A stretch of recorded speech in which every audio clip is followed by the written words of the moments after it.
Баршаңызға сәлем достар. Бүгін біз өте нәзік, жұмсақ болып шығатын пряниктер дайындаймыз.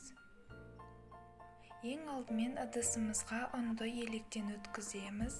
Үстіне қантты қосып, жақсылап араластырамыз.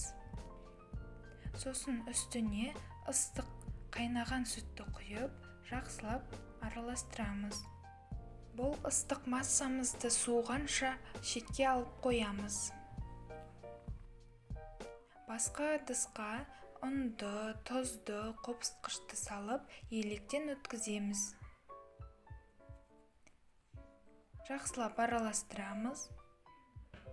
Енді бұл массаны шетке алып қоямыз. Жаңағы суыған массаның үстіне сарыуызды, сұйық майды салып, жақсылап араластырамыз. Бұл массаның үстіне ұнды массаны, яғни құрғақ ингредиенттерді салып, жұмсақ қолымызға сәл-сәл жабысатын қамыр илейміз. Дайын қамырымызды 2 бөлікке бөлеміз де, ұны сүйе отырып 10 мм-дей етіп жайып аламыз. Енді стаканның көмегімен домалақ пішінде кесіп шығамыз.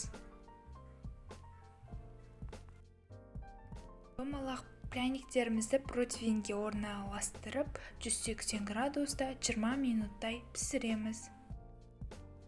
Енді глазюр дайындаймыз.